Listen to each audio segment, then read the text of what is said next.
আসসালামু আলাইকুম রহমতুল্লাহি ওয়া বারাকাতুহু। আমি মোহাম্মদ রেজাউল হাওলাদার আপনাদের সাথে আছি। আপনি নিয়ে আসি বাংলাদেশের দরবেশ বাবা সালমান এফ রহমান এবং আইনমন্ত্রী আহসানুল্লাহ কিনুকে গ্রেপ্তারের পর আজকে কোর্টে উঠে চালান করে দেওয়া হয়। তখন সালমান এফ রহমানকে নিয়ে সাধারণ আইনজীবীরা অনেক ক্ষুব্ধ।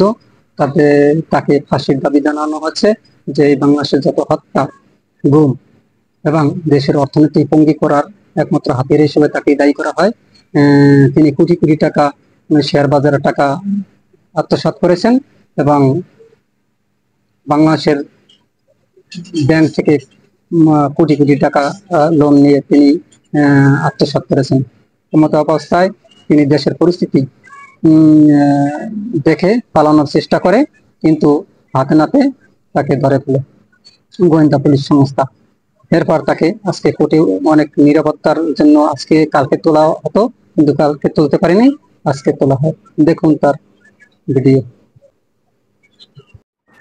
দরবেশ বাবা সালমান এফ রহমান ও আনিসুল হককে ধরার পর তাকে কালকে কোর্টে চালান করা হয় এবং সমস্ত আইনজীবীরা তারা বিক্ষোভ করে যেন সালমান এফ রহমান এবং আনিসুল হকের পক্ষে কেউ না যায়।